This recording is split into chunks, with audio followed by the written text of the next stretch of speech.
E nós seguimos aqui nessa cobertura especial no Jornal Gente. Vamos conversar agora ao vivo com o diplomata brasileiro Sérgio Florencio. Ele foi embaixador em Quito, em Genebra, no México e também hoje professor adjunto de estudos latino-americanos da Simon Fraser University, no Canadá.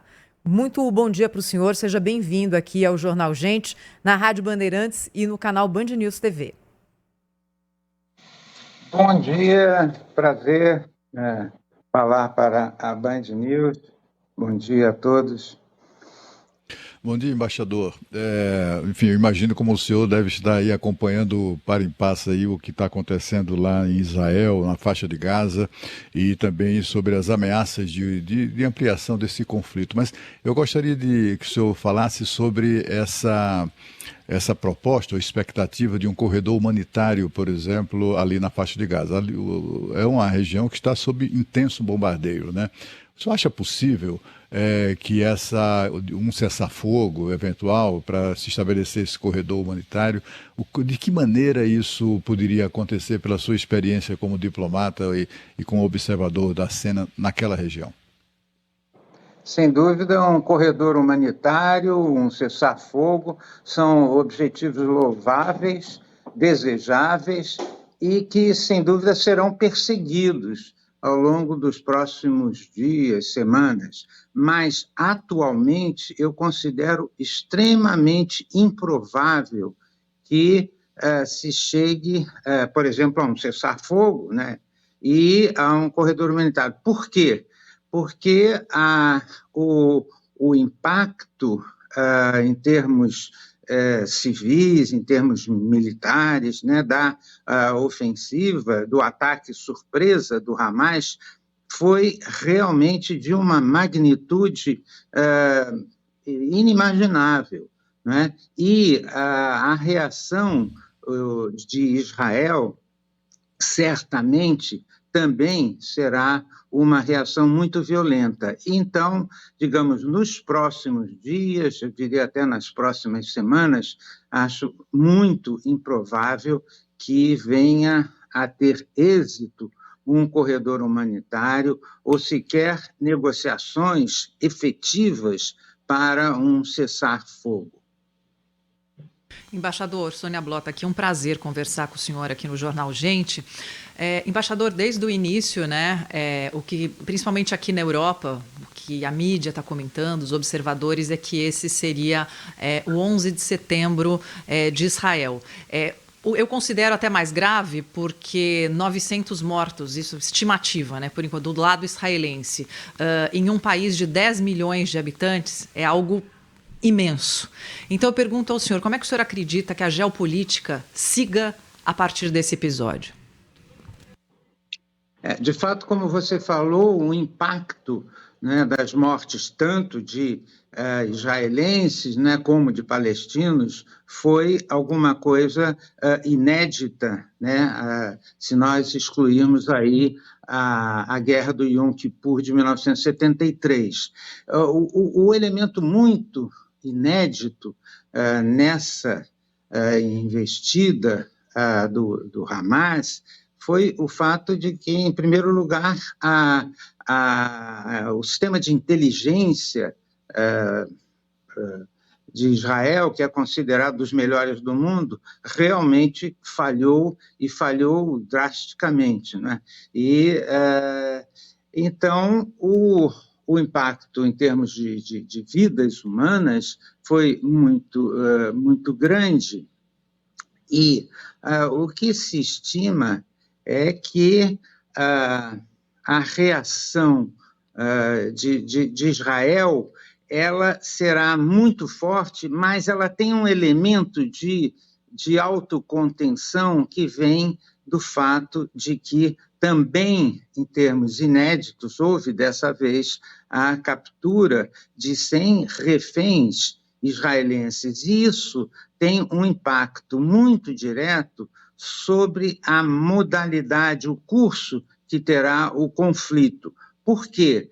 Porque se não houvessem esses 100 reféns, israelenses, Israel provavelmente estaria num ataque aéreo tipo Blitzkrieg da faixa de Gaza.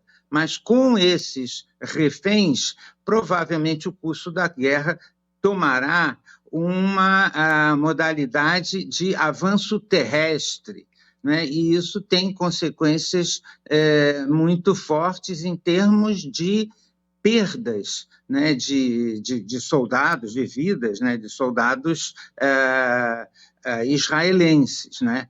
E agora, em termos de repercussão internacional, o que se pode dizer é que, bom, de um lado, os Estados Unidos já anunciou um apoio, né, incondicional a Israel e, ao mesmo tempo, a nota do Biden tem um elemento muito importante que foi de advertência para que outras potências não se envolvam no conflito. Isso é muito importante.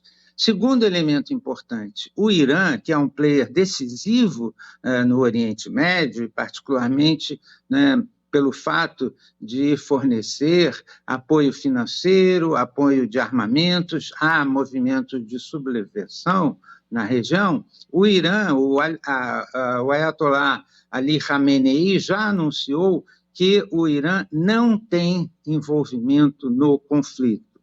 Isso também é um elemento importante. Por outro lado, a Rússia e China tampouco tendem a ter um envolvimento forte, porque não querem, digamos, adicionar complexidade a uma geopolítica que, em função da guerra na Ucrânia, já assumiu uma dimensão muito grande, né? A União Europeia, outro ator de relevo nesse contexto, já convocou uma reunião hoje de manhã dos 27 chanceleres, né, dos países da União Europeia, com o objetivo de decidir sobre que forma poderá assumir um apoio humanitário da União Europeia, o que fica mais complexo, uma vez que um dos países da União Europeia, a Hungria, né, que tem como líder um primeiro-ministro de extrema-direita, ele fez um anúncio indevido de que a União Europeia suspenderia a ajuda financeira e humanitária que tradicionalmente concede à população da faixa de Gaza. Então, digamos, tem todos esses elementos de complexidade em termos de geopolítica e talvez um último elemento, um dos mais importantes, o fato de que, como previsto, o Catar, que tem relações boas, né, com os palestinos, né, o Catar começa a figurar como um possível intermediário nesse processo de negociação de uma eventual solução para o conflito. Embaixador Sérgio Florencio está conosco nessa manhã, falando um pouco mais, né, sobre o conflito que acontece no Oriente Médio. Justamente sobre isso que o senhor estava falando, é difícil encontrar um mediador para um problema histórico desse, já foram muitas tentativas e agora nós parece que aceleramos nesse conflito com esta ação do fim de semana do Hamas sobre Israel. O senhor elegeria algum mediador que pudesse, nesse momento, entrar em campo, apesar dessa cautela diplomática de manifestação, num primeiro momento, de envolvimento de outras nações nesse conflito, embaixador? Pois não. Bom, o conflito, ele, até agora, tem tido uma dimensão regional.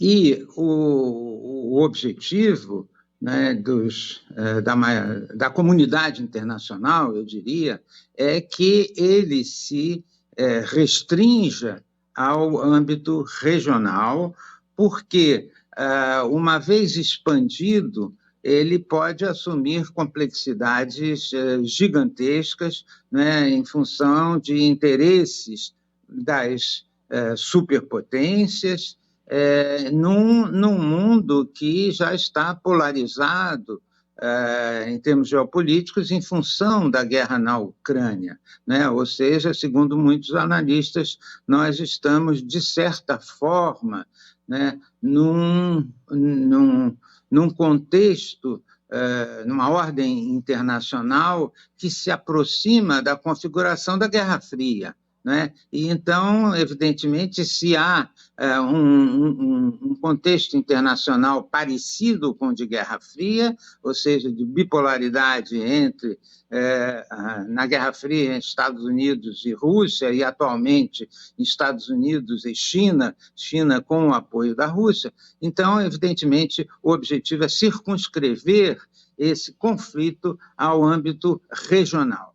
E, sendo assim, os possíveis mediadores desse conflito são aqueles países que têm influência regional e, particularmente, aqueles que têm influência sobre o mundo palestino, ou seja, os países que não se identificam imediatamente com Israel, né? E, nesse sentido, mas que, ao mesmo tempo, tem relações com Israel. Então, nesse sentido, o que se analisa é que um dos candidatos à mediação, digamos, com maior potencial, seria o Catar, né, que é um país que vem criticando muitos aspectos da política israelense, que tem um bom diálogo com o mundo palestino e uma influência regional importante. O segundo mediador